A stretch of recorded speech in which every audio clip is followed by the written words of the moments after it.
Hi folks, Aaron Doerr here with Iowa Gun Owners. You know, sometimes we get questions from our members as we get prepared for an upcoming legislative session. How do I help educate my politicians, my House reps and state senators on the importance of the Second Amendment? How do I encourage them and educate them on why they should vote yes on pro-gun bills of any sort?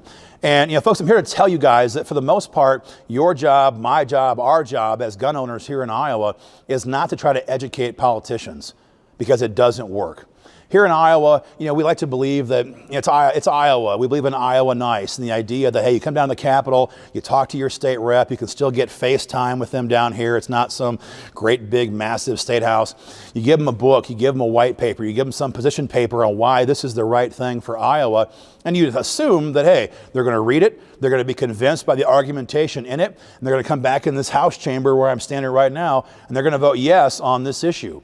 The bottom line is that's not how politics works, especially down here in Des Moines. You see, politicians respect one thing: political pressure in their districts. That's it. Imagine if, think back to the days when Mike Gronstal ran the Iowa legislature and the Iowa Senate in particular. You could come down here and talk to him till you're blue in the face, and believe me, many people tried to ask him to support things like stand your ground law. And what would he say every single time?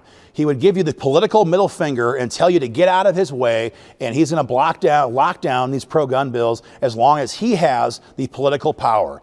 That's what it comes down to: who has the political power. That's what he respects. And so as long as we waste our time trying to educate politicians, we're giving them all the time they need to continue to amass and accrue that political power and block gun bills. You know, a couple years ago, some really good, well-meaning activists here in Iowa, this is back in 2011, brought in a constitutional scholar and Second Amendment expert, Dr. Tom Woods, to come to the Capitol, give a presentation to the Republican-controlled Iowa House, the chamber where I'm standing right now, about the impact of the Second Amendment, about Barack Obama, who was then our president, of course, and his attempts to pass federal-level gun control, and how they could nullify that here in Iowa if it became law at the federal level. He gave a very nice presentation for 45 minutes. The Speaker of the House was there, the Majority Leader, all the assistant leaders, most all the whips, and 40 or 50 members of the rank and file. These are the folks who controlled and had the majority of the legislature at that time.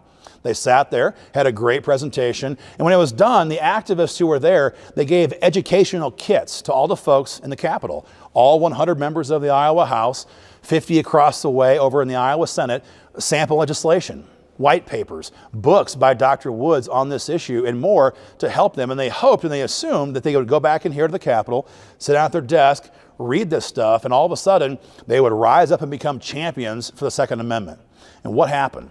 If you were involved in IGO and our fight back then at that day, in 2011, a month or so, maybe a month and a half after Tom Woods made his presentation, a month and a half after they all had Second Amendment kits given to them, and by the way, 145 of those got tossed in the trash can. I know, because some of my friends were here and pulled them out of the trash because they were there at that time. After it was all tossed in the trash, what happened?